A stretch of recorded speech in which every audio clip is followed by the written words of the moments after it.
Lorsque Dieu est sur quelque chose, même la chose la plus banale, cette chose deviendra l'objet de votre témoignage. Vous voyez? Et la Bible dit, il trouva une mâchoire d'âne fraîche. Il étendit sa main pour la prendre. Et ça, ce ne sont plus des actes que lui maîtrise. Il est à ce moment possédé par quelque chose. Il est possédé par l'Esprit de Dieu. Il est envoûté. Quelque chose l'a pris. Vous comprenez? Il n'est plus maître de ses actes. Quel est le fou qui va dire non, moi je ne prends pas la lance, je vais seulement prendre la mâchoire d'âne pour me battre?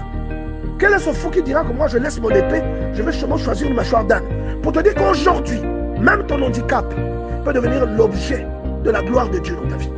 Même la stérilité que tu traverses peut devenir l'objet de l'élévation, de la gloire de Dieu, que les regards vont être attirés à cause de l'extraordinaire que Dieu va manifester derrière cette stérilité. Même c'est pour te dire que ce que tu traverses aujourd'hui, le chômage là, et donc c'est ça la mâchoire d'âne dans la vie d'une personne. C'est une chose que quelqu'un va négliger. Ça n'a aucune valeur ajoutée. C'est une chose que l'on va sous-estimer. Personne ne peut choisir ça pour dire je vais me défendre avec ça. Personne ne peut dire moi je vais prendre mon infirmité, je vais la brandir pour faire des exploits avec. Mais l'Esprit de Dieu, lorsqu'il vient en toi, il confond les pronostics des personnes qui t'entourent. Samson a tué 1000 hommes. Regardez comment ils étaient nombreux. 1000. Ils avaient des boucliers. Tout comme tes ennemis sont lourdement armés. Ils avaient des armures. Tout comme le problème qui vient, tu ne sais pas par où l'attaquer. Tu ne sais même pas comment maîtriser ce problème qui vient dans ta vie. Comment éteindre ce feu? Tu te poses la question, comment? Si tu te laisses aller et que l'Esprit de Dieu rentre en contact avec toi, ce qui suivra, ça ne dépendra pas de toi.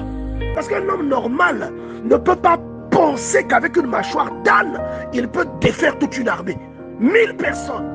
Ce n'est pas logique.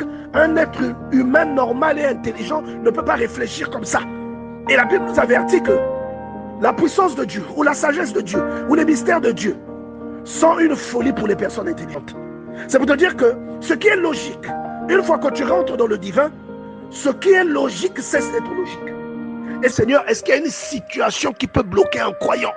Est-ce qu'il y a une situation qui peut bloquer quelqu'un qui a le Saint-Esprit dans sa vie? Est-ce qu'il existe une difficulté qui peut m'assiéger et me maintenir à genoux? Je ne pense pas. Pourquoi? Parce qu'il suffit que je sois en contact avec ton esprit, ma situation sera renversée. La Bible dit, alors l'Esprit de l'Éternel le saisit. Les cordes qu'il avait au bras devinrent comme du lin brûlé. Quel est cet être humain qui invoque Dieu et les cordes dont on s'est servi pour le ligoter deviennent comme si on les avait brûlés? Et c'est ce qui se passe dans ta vie lorsque tu es sous le joug d'une maladie, lorsque tu es sous le joug de l'ennemi, le joug de tes adversaires, le joug de la pauvreté, de l'indigence, et que Dieu rentre en contact avec toi. Il brûle tous ces liens qui sont entre